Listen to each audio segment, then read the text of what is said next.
the divorce and then the whole like trying to figure out who I am like in that time, because my whole life from 18 or 19 until the like January 1st of 2024, I was a professional cyclist. Like that's what I did.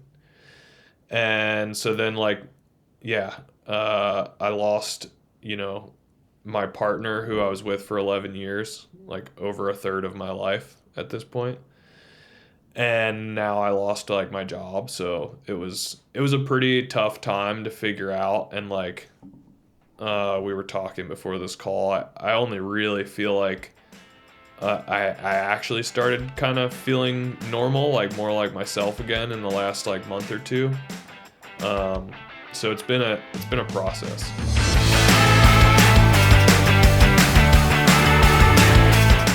What's going on, everybody? My name is JP, and I want to welcome you to the Stable Cyclist Podcast, where we talk about bikes, life mentality, and when the occasion arises, we will dive into mental health as well. My guest today is Kerry Werner, but before we get Kerry Werner in the studio, I want to let you know that today's episode is brought to you by Flow Formulas. If you have a big race coming up that you're getting ready for, or you're just trying to be the best version of yourself while training, Flow Formulas is what you want in your bottles while you're training. And when you go and buy their endurance mix or any of the other amazing products they make, you can use the code JohnPeter15 at checkout for a little bit of a discount on what you are purchasing. One more thing, we have the Ask JP Anything episodes coming up from time to time. And if you have a question that you think of today while you're watching the podcast or listening to the podcast, or you just think of a question that you want to ask me in a future Ask JP Anything episode, you can do that by either commenting in this episode or sending us a DM at the Stable Cyclist on Instagram, or you can send us an email, and our email address is thestablecyclist@gmail.com, and we'll be sure to answer your questions in a future episode. All right. Enough of all that. Let's get Kerry Werner into the studio. Well, Kerry Werner, welcome to the Stable Cyclist Podcast. This is one I've been chasing or trying to get you on here for quite a while, and we crossed paths like ships in the night in Roanoke a few weeks ago. But here you are, man, and welcome. Welcome to the show. Yeah, thanks for having me. So we usually start, Kerry, talking about kind of like a zero to hero story, or like I've never ridden my bike much to I have a pro license. And I think your story kind of starts on the mountain bike and progresses from there. But how did you find this wonderful sport? Yeah, so when I was in high school, my best friend at the time was into bikes. His parents were kind of into bikes, and I remember I think he had a road bike, but we wanted to go mountain biking. His parents had two Trek 8500s or some iteration of like that model number. They were fully rigid aluminum bikes with cantilever brakes, and it was like the first time I saw trigger shifters, which like blew my mind because I'd only grown up on like Walmart bikes with twist shifts, you know? Sure. So like, yeah, we went out to, I grew up in southeastern PA, and near Reading, Pennsylvania, there's this park called French Creek, and it's pretty gnarly, like a lot of rock, a lot of technical trail, good bit of elevation. And that was the first place we went, which was not a good first place to go. It honestly just felt like we were trying to ride trials. And yeah, like not a lot of forward momentum, but something about the challenge of it like resonated with both of us, and we kept going back and kept kind of like gradually getting better. And then the whole competition thing, you know, like he would make it up a water bar, and so then I had to make it up the water bar, you know. That kind of like that's where I got started. And then not too long after that, he was like, hey, there's this race that we could do, and I'd never even like known that you could race. But that's when I did my first Mid-Atlantic Super Series race. It was at Blue Marsh. And yeah, the rest is kind of history.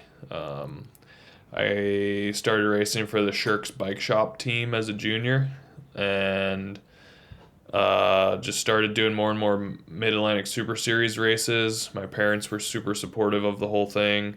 I remember them like totally freaking out when we bought my first like actual bike. It was a Specialized stump jumper with like a 80 mil Sid air fork and 26-inch wheels, rim brakes, like 3x9. Had XTR, which was sick. Tubes in the tires, but it was like $400, and it just like blew my parents' mind that it was that expensive. And then the next bike was like $3,200.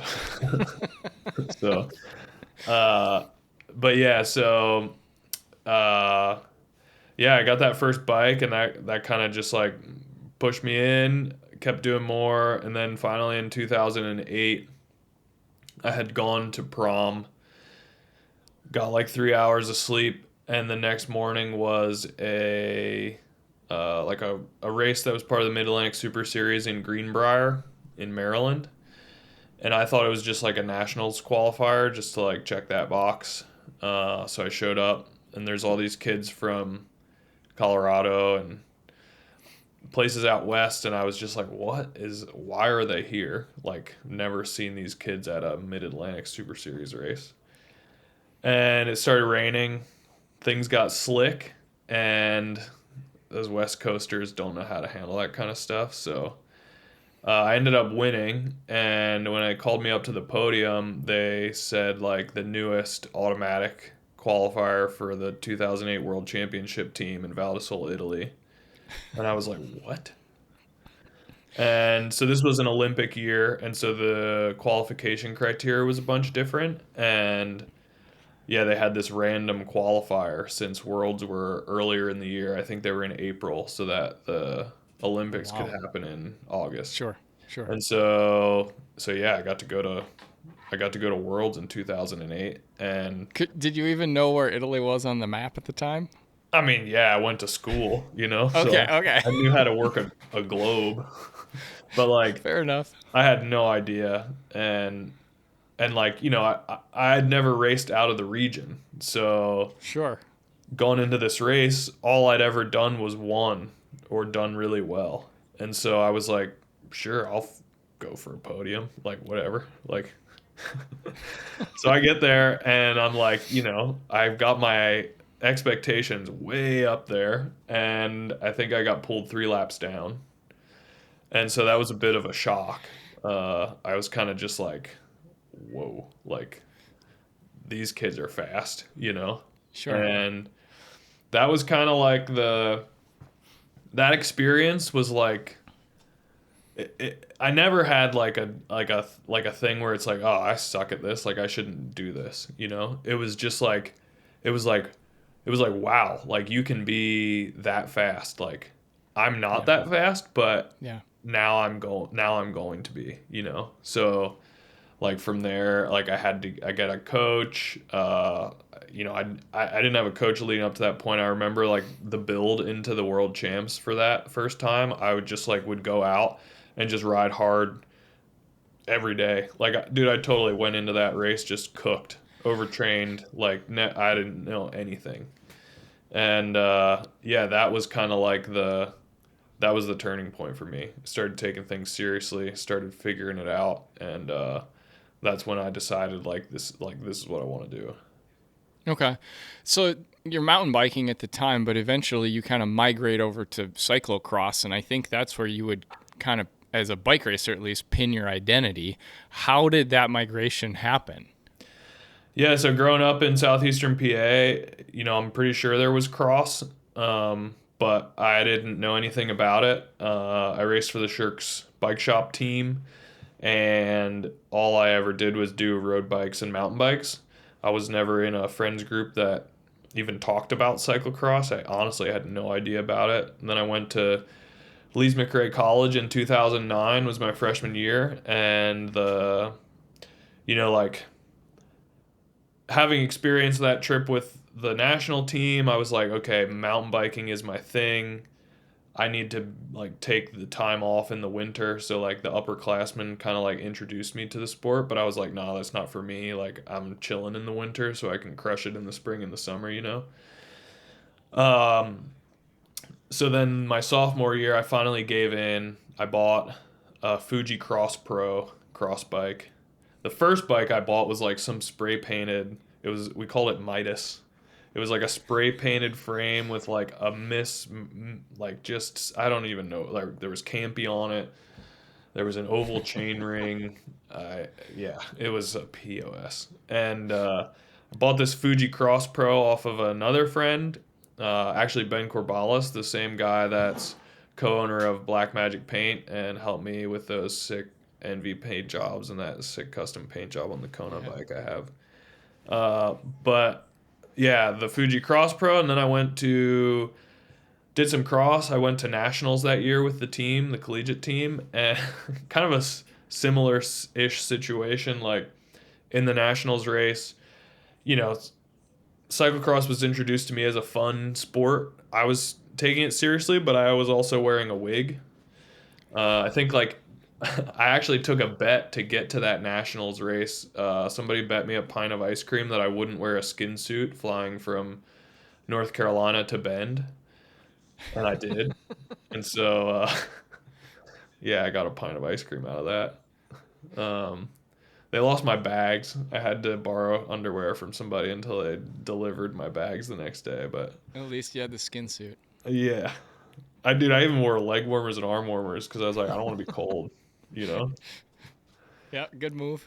So anyway, yeah, I got to Bend in the race, and I'm like sitting roughly 10th place or so. Come through the start finish line, and they pull me. I didn't know what place I was in, so I was like, oh well, like I must just be at the back, you know. So I went over to the pit to tell the coach, like, hey, just letting you know I got pulled. Don't look for me. And when I rolled over there, he was like, Kerry, like, what are you doing? And I was like, they pulled me. He was like, what do you mean they pulled you? You know, like. So yeah, so then that kind of like started the cross bug for me. We have a really cool series in North Carolina, the NCCX series, pretty popular cross series, and so the races were really manageable for me to get to, and like on a local level, I found like it was really fun, and I found success, and then started doing the higher level races, and yeah, something about like I think mountain biking is still my favorite discipline to ride, hands down. But like in terms of racing and what that means, like it's hard to beat cyclocross for me. Just like it's like F1. You can be out there by yourself, and it's like you're just dialing in every corner, every lap to try to figure out how the fastest way to ride a thing. And then when you add other people into the mix, and you're like, changing position, you're taking wide lines, they're taking this line, and it's just like this. It's just like it's totally cool and like artistic to me, like just the way that you can choose to go about a bike race, and all of the action and just the engagement that I experience for an hour. It's like, dude, nothing else matters for that hour, and that's what I really like about cross. Yeah. As you were kind of ascending, I can remember, seeing some Behind the Barriers episodes with Jeremy Powers, and you would make a cameo here and there, and you seemed like a younger, crazier version of him, and you've just backed that up with the wig wearing and the skin suit on the plane and everything. But also, I've heard you tell stories about you have a personality where you're just kind of buckle down and figure things out if it doesn't make sense. And I've also heard you tell a story on another podcast about being in Europe early on with cyclocross and just carrying a notebook around and writing down everything the other competitors were doing that you needed to do. Tell us about that. And is that something you have continued to do as a competitor? Yeah. I mean, like, dude, going to Europe is tough from racing like full American season. There's so much travel, like those guys over in Europe, they race a lot, and it's crazy the amount they race, but they also never have to drive more than like 2 hours is a big drive. Yeah. And for us, it's like anytime we go anywhere, it's at least 2 hours, usually like 3 times that, So it's like, it gets to be a lot come December and January. So I have like a slight bias towards Europe because I could never really go there with like all of my bandwidth, you know? Sure. I was always kind of at the end of my rope, but like it didn't stop me from like taking it all in. And like I can remember every year I've gone there, like keeping a running note on my phone of just like, this is where I need to make improvements. And so I would like tell my coach, you know, at the time, like I always struggled with the really heavy races where it's like really muddy and there's like running and then you got to get on your bike and it's like there's no pedal strokes off. So trying to figure that out, I realized like pretty early on that I got to stop doing intervals only on climbs. So I started like figuring out like trying to transition over into like doing stuff on the flats more to like help with pedaling efficiency. Um, yeah, I mean, like it's part of the puzzle, you know, and Yeah. like having cross like that where it's like you got an hour. It's like pretty much always the same race. It's just a matter of conditions. So it's like, yeah, I think it's pretty easy to like figure out where you need to make improvements. How long ago did you start this process of kind of taking notes and identifying areas and essentially, like you said, problem solving as you went along? Was that something all the way back to when you were a junior? Well, I mean, probably from even before that. Like, so my mom played basketball in high school. She was 1,000 point scorer, and then she went to college and played for a couple years. And I think I kind of followed in her footsteps in the athletic realm of things. And I think that's always been like a part of me, you know, like just wanting like doing something that you really enjoy doing and like having that puzzle trying to figure out how to do it better. uh it's just like it's something tangible for me, you know, like I'm like one of those people that like I like to build things and like I'm very hands on, and so like yeah, like like building a skill set is really no different than like building a house. You know, there's all these different things that you have to do to make the whole thing. And then when you finish, you can start over and do it again in a different way. So yeah, I think that's like why I like sports and athletics in general. For sure. Well, speaking of learning a new skill set, around the time the Lifetime Grand Prix comes out or starts, you kind of start this transition from these super short cyclocross races and mountain biking to like thinking about things like Unbound that are the total opposite end of the spectrum. Yeah. And if people don't follow your vlog and your YouTube channel, they should, because it's really like just first person. Like it's not super hyper produced. It's just like you telling stories as the race goes on. And you really went through a huge learning curve when you moved into that longer distance. What was that like? Yeah, it was pretty brutal because it was kind of the first time that I met like this adversary that wouldn't let me win. You know, like for me, mountain biking and cross, I'd always kind of found this steady progression and like always had these little nuggets to take with me, that like little stepping stones that helped me like feel good about the direction I was going. But with gravel, I just never really could wrap my hands around that feeling. So this was in 20 coming out of the pandemic. I was riding for Kona bikes and they kind of like, you know, just like everybody else, like, hey, but cross bikes aren't selling. We have to move in the direction of gravel. So, you know, we're not changing anything with your contract, but instead of focusing on cross season, we want you to focus on gravel stuff. And so that's what I did because I wanted to keep living the dream. I wanted to keep the contract and not get a real job. So yeah, I just started doing more hours, started going to the at first I started doing the races, just not with much tweak to the training, and that didn't work. I'd make it like 3 hours in with the lead group, 2.5, 3 hours in with the lead group, and then dude, the wheels would just fall off so hard. And Sorry, how much your first race was Mid-South, and I think you took third, is that right? Well, there is that one. Yeah. And I think everybody like got super excited about like, Kerry's gonna make this easy transition. Yeah. Was that also in your head of like, well, that was easier than I thought? No, so well, that was an interesting one because that was after kind of my first year of like touching gravel. Like Okay. that was kind of like year one of full on. That was 2023, where I was racing full gravel calendar. I had planned on like just maybe throwing in one or two cross races at the end of the year. I think I did Okay. two. I think I did Hendersonville and Nationals that year. So yeah, coming into the season, there was a bit different motivator there. I had started going through a divorce coming into that season, and so one of the ways that I dealt with that was just buried a lot of that pain in training. And so that was in March. So I had like taken a trip to Tucson. I was like pretty like head down, like just riding pretty hard in good shape. And yeah, I think I did the right stuff for Mid South. Mid South is also only 100 miles, and it's Yeah. pretty fast. I think we did it in like right around 4 hours or 4.5, I think that year.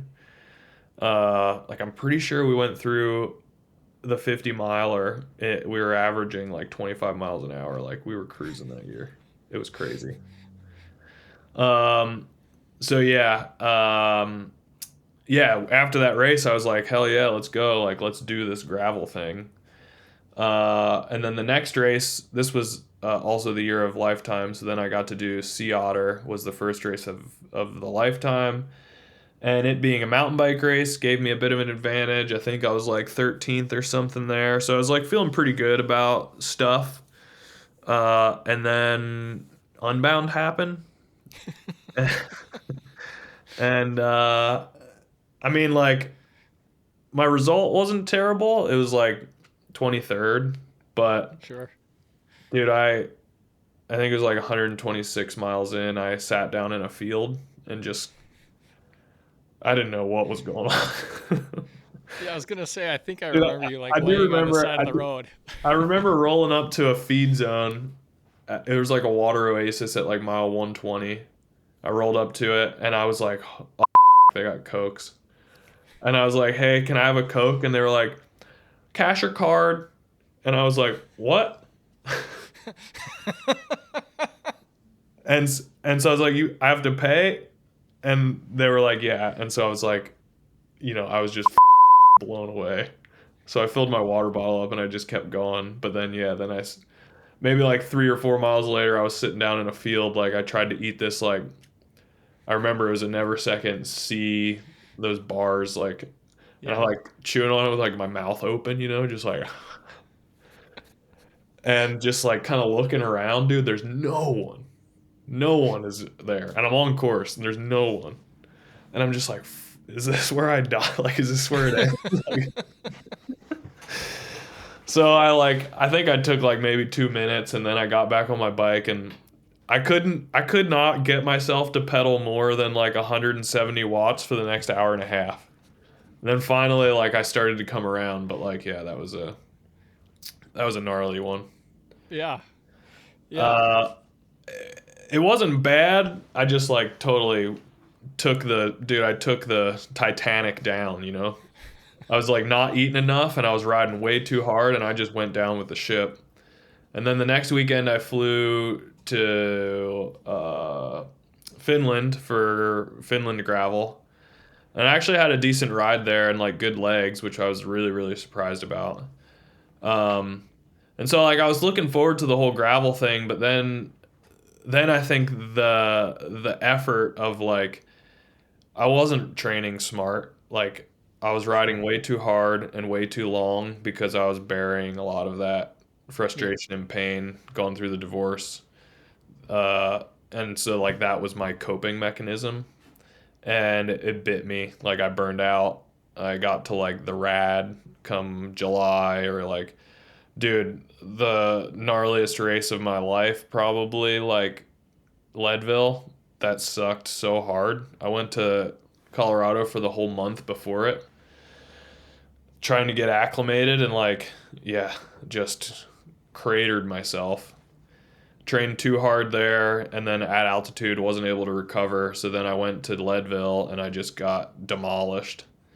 And then not too long after that was the Rad, another altitude race, got demolished. The Rad was actually probably harder than Leadville. I had a day there. That was crazy. Yeah. Yeah, so it was just kind of like, I just cooked myself earlier, and then I had to like get through the rest of the season. So Yeah. the gravel thing didn't pan out. Yeah. And you mentioned, you mentioned the big word. You went through a divorce. You also, in the process of that year, by the end of that year, your sponsor was like, peace out. And you went through a ton in 2023 into early 2024. I like you and I talked before, like, I do not want to know any details, nor does anybody need to know any details of why you got a divorce. That's none of their business. But what was that like to try and work through? And how much like those poor performances was it you just trying to like force your way through how you felt versus actually slowing down to deal with it? Yeah, I would say like the majority of my life from January, like the end of January, early February of 2023, was just me trying to like go through the motions and force my way through just anything. Like the only thing that made sense was riding my bike. And unfortunately, I chose to do it hard all the time, which didn't pay out in the end. Maybe I needed it, you know? But yeah, and then, so dealing with that, obviously a stressful thing. And then come October of that year, that's when we kind of figured out that Kona was folding. And so then I kind of realized, like, I don't have a job. This same year, in 2023, I was kind of double dipping contracts. I was working for Bike Flights at a semi full-time position, part-time position. I was doing a lot of event stuff for them, especially with the Lifetime stuff. And so, yeah, it was hard because I knew things were folding. Not until late. Unfortunately, Kona didn't do the right thing and like tell me like the way it was going to work out until it was too late to figure anything else out. Like I just kept getting told that like it was like things were going to be okay until they weren't. Yeah. And so then like I'm really grateful for it, especially now, like looking back and knowing where I'm at right now. But Bike Flights offered me a full-time position starting January 1st of 2024 as like a content creator, and just I think my like email handle is marketing associate, but basically shoot and edit a lot of the content that you see on there, Insta and YouTube and all that stuff. So kind of like what I was doing with my vlog, now I just do it with a company. But yeah, the divorce and then the whole like trying to figure out who I am like in that time, because my whole life from 18 or 19 until the like January 1st of 2024, I was a professional cyclist. Like that's what I did. And so then like, yeah, I lost, my partner who I was with for 11 years, like over a third of my life at this point. And now I lost like my job. So it was a pretty tough time to figure out. And like, we were talking before this call, I only really feel like I actually started kind of feeling normal, like more like myself again in the last like month or two. So it's been a process. Sure. How hard was it to, I kind of get the sense in everything I've ever consumed of you is that you're a guy that just like, you don't give a about what other people think. However, nobody expects to get divorced. And so how hard was it to try and kind of like move through life in 2023 and know that like everybody is like watching me. Like I have like 16,000 followers on Instagram and like this big YouTube audience, and I'm kind of supposed to act like everything's cool. Was that hard? Dude, that was the hardest thing of the whole thing, because my YouTube persona, like my whole internet thing is like, it was with my ex-wife and my friends, and like that was all part of like the thing. It was like, I'm just this guy that's doing this thing, and so it was like all aspects of my life were out there.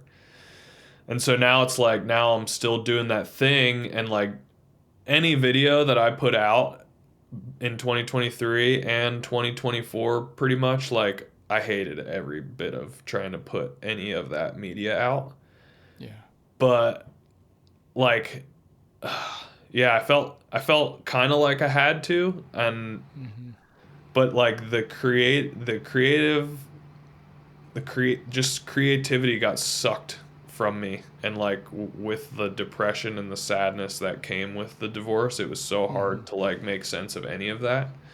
And so then, like, navigating that year, I'm like trying to do videos still, and I hate it. And then on top of that, I've got people like, hey, where's Emily? Or where's, whatever the and I'm just like, Yeah. yeah, hey, we're divorced now. And so, like, I mean, even for like a year and a half after it happened, I still had people asking about it. And it's like, Yeah. that was, at this point, it's not a big deal, but like that was super, super hard during that year. And Of course. there was nothing to do about it. Like Yeah. like I could either not create anything and then people would not ask about it, or if I created something, I just had to deal with people wondering like what's going on. Because I don't, it's not like, I don't want to be that guy that's like does some Instagram post that's like, oh man, I'm divorced. Yeah. Yeah. That was my next question, is like, how do you navigate, like, am I going to do that, or am I just going to try and live my life here, and the people that know me will be fine and everybody else can go pound sand? Exactly. That was kind of like, if you didn't know about it from my mouth, then you didn't need to know about it. So Yeah. that was kind of how I approached it. I mean, I think eventually after things cooled down, like I might have mentioned it in a post or something, like might have been in the same post or in the same like end of the year kind of posting that I did around like saying Kona canned me. Yeah. Just because on some level I wanted everyone to know so they could stop asking me about it. Sure. Yeah. Yeah, I get that. So how did you talked about there was depression that came with this, and there was so much to carry and try and work through, and ultimately you just kind of got stuck. And I look at your last 12 months, and you seem, especially in the last few months, to be unstuck. And so what kind of did you do to work through this? How did you move into feeling like yourself again, like you mentioned earlier? Honestly, I have no idea. Like, I think like, well, Time? I mean, I think it's just like a time thing. Like, there's not one thing I can be like, I can just be like, hey, this happened, or I did this, and then I felt normal again. Like I immediately started, I already had a therapist kind of like on the preamble leading into the divorce. And so I continued to do therapy really hard. I also learned like who my real friends were through the divorce, and like even like made some really close connections with new friends that I got really close with. Yeah. So I kind of learned that like talking with those people and just talking about it in general is actually a really helpful thing to do, because and one thing that like I didn't really know coming into this situation was that like, I didn't have, this was like the first really big traumatic thing that ever kind of happened to me. And so like to experience that, and then to know that like other people feel this, like Yeah. I felt like I could move through it as like to move through it as fast as I can. I've got to talk to people about it. And so that's kind of what I did. Yeah. I mean, that's why we're talking today, because I know there's a lot of people who probably have experienced similar, and just to hear somebody else feel the same way is really important. Yeah. And I think like I would have felt better, maybe quicker, had it not also been for the big life change of like having a new job and having to figure out my identity, not only as now a single person, but like not a professional cyclist anymore. Uh, it was just like those two things were both working against me and like trying to get my feet back from under me. So yeah, it's taken quite a long time for me to feel like I can, like, I'm whole again. Yeah. There weren't enough notebooks to try and manage all the problem solving you were trying to do at that time. Exactly. Well, I'm glad you're starting to move through it and feel better, Kerry. I had heard you kind of getting back to that experience at Unbound. You were on my friend Andrew Vance's show, the Hardway Pod, right after that had happened, and you said you had filed a grievance against the Holy Spirit of gravel. And after that day, however, I look at everything you've done in the last few months, and you were out on the Spirit Tour with a bunch of homies, and I'm wondering if you have been made whole through that process, and if you have come to terms with everything. I mean, to be honest, like, I think I would do Unbound again. Just like, it's an interesting thing. Like, it sucks for sure, but it's such an interesting race, and I personally would like to go back and, like, even if I'm not as fast as I was when I did it, I would like to go back and just try to put together a solid race. Like, I think if you can get through Unbound and feel like you're like, yeah, I did that about as fast as I could, like, basically not sit down in a field. I feel like if I could go, I would like to go back and try that, but I would also be totally fine never racing it again, or only doing the 25 or something. Sure. What is that one called? It's it used to be called like the Sippy Cup or something, but yeah. Yeah. Nah, I mean, I'm down for a big bike ride any day of the week, but like riding it fast all day like that, that's just not for me. Yeah. Fair enough. So how have you found, you are full-time at Bike Flights now. You do make the content there. I listen in prep for this. I pretty much listen to any podcast I can find on people. I heard you talking to Adam Pulford on the CTS podcast about like how to pack a bike. And you seem like very well versed in what you need to be doing there now. Do you feel pretty settled in, and are you finding like joy in the creation of content that's like totally different than what you were doing before, even though it's still content creation? Yeah. Yeah, definitely more so now, and I think that's like what I was kind of talking about before, where it's like I'm only now kind of in the last couple months starting to feel whole, because a lot of that whole situation that I went through and just the change of life, like, I was my own boss making the content that I wanted to make, however I wanted to make it, and now I work for someone that has branding guidelines and wants things done in a specific way. And so like that's been a bit of a struggle to get past, but I kind of like have fallen into, I wouldn't call it like submission as much as I would call it like acceptance of kind of like, this is just the way things have to be. And you can either like take it and run with it and try to be successful, or you can like sit here and like not be stoked on it and let it be like a source of frustration instead of like a source of pride and joy, or like, So I've definitely like been trying to put my own spin on things when I'm allowed to, and luckily the people at Bike Flights trust me to do that kind of stuff from time to time, so that's really nice. And yeah, it's been an adjustment, but It's been fun to do. It's pushed me and like made me learn different things that I like might not have learned. Like I've had time to like, you know, it's my job to make videos, so now I like do different text effects and like learn different things with the Sure. editing software and programs that I might not have learned, or it might have taken me longer to learn had I not been in this position. So Sure. plus it's like we just started this year. I'm really excited to do a video series with one of my friends, Russell Finsterwald, and Bike Flights is sponsoring that series. So it's like more of like what I kind of want to do with my kind of like post cycling career, is that like more kind of cinematography, like uh instead of vlogging myself, like doing Yeah. stuff with other people and like showing people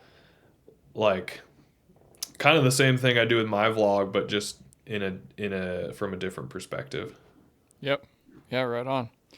All right. Well, I got some fun questions for us here to wrap things up. I don't know that they're rapid fire. Depends on how long you answer each one. But we'll start right in Roanoke. Roanoke kind of put its stamp on me a few weeks ago, and it can't seem to wash off. So let's talk about where to. If we're going to go on a gravel ride, what's the best gravel ride around Roanoke? And then I also want to know the best mountain bike ride. All right, so gravel ride. It's actually best. So I technically live in Vinton, not in Yeah. Roanoke. Um, People might scoff at that, but it's actually better to ride gravel from Vinton. So coming out of town towards Vinton, if you do this loop we call it Sandy Ford, and then you can add on the Thaxton Mountain. Uh, that loop is like my go-to loop. It's like maybe a 50-mile loop. It's roughly 100 feet per mile of climbing, so like 5,000 feet of vert, and it's all the gravel riding around Roanoke is mixed surface. Like you gotta be on pavement. There's no gravel right from town, so uh, yeah, that's probably the best gravel loop. And then yeah, the best mountain biking loop is tough.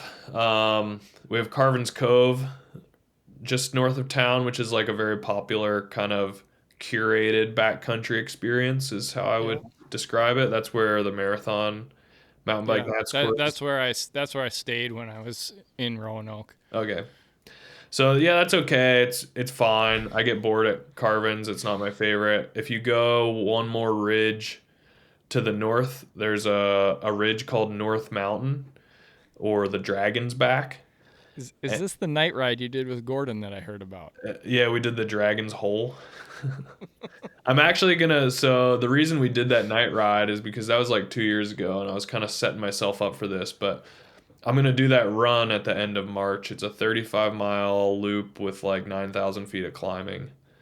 So I've been training for this big run. But all the trails on the North Mountain ridgeline are great. It's a really, really cool, proper backcountry experience. Um, North Mountain is like a single track ridge line. It's like 13 miles of ridge line single track, and then there's 4 animal trails that drop off. So they're just named after animals. Okay. Okay. Uh, it's like grouse, turkey, and deer, and then Sure. there's another trail off the other side. But yeah, looping those is really good. If I ever like want to do a proper ride, that's what I do for a proper mountain bike ride. All right. All right.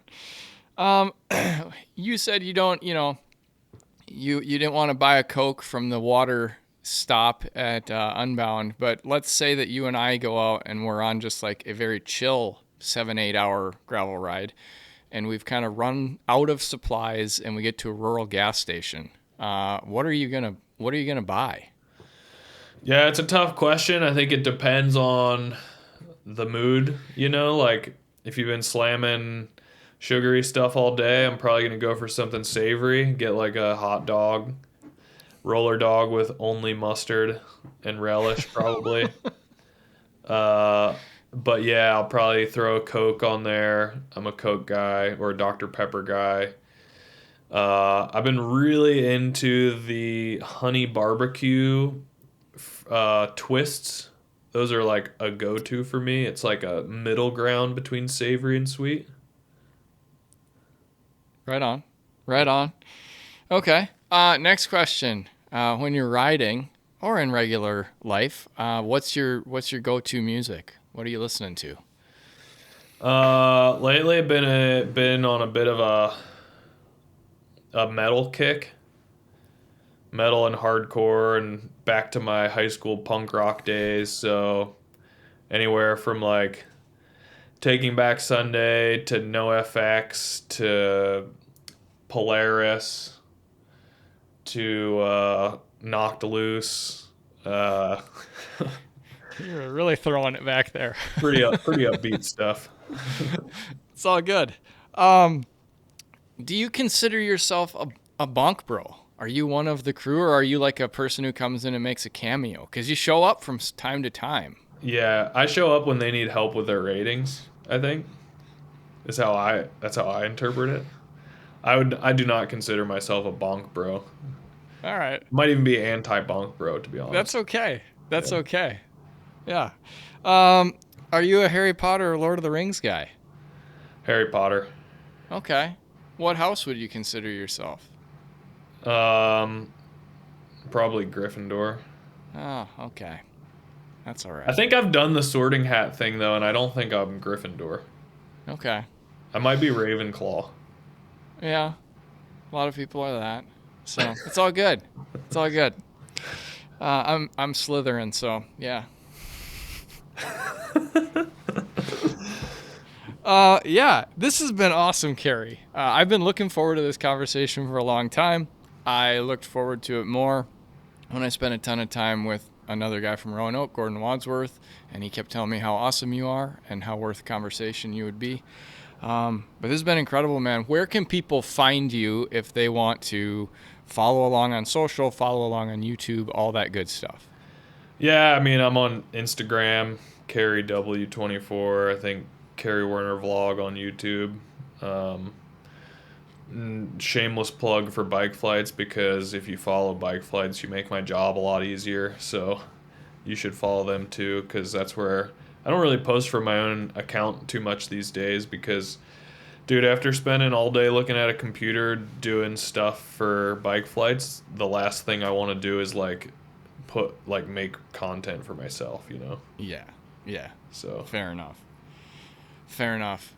Awesome, man. Well, thank you so much for being on today. Truly appreciate it. Kerry Werner, man. Everybody. Thank you for having me. I had a good time talking to you too. Thanks for hanging out with Kerry and I today. Do me a favor, if you liked the episode, please and thank you. If you're on a listening platform, go give us a 5-star rating and review. And if you're watching on YouTube, be sure to give us a thumbs up and make sure you are subscribed. The Stable Cyclist Podcast is an every other week podcast, but we will occasionally pump out an emergency podcast if something exciting comes up on the horizon, such as Chase Wark and Drew Dillman forming their own team, or Scott McGill becoming the final piece of the Bonk Bro podcast set for the Stable Cyclist. Thanks for hanging out today, and as you move forward in your day, more than anything you've heard on this podcast today, remember that you are loved.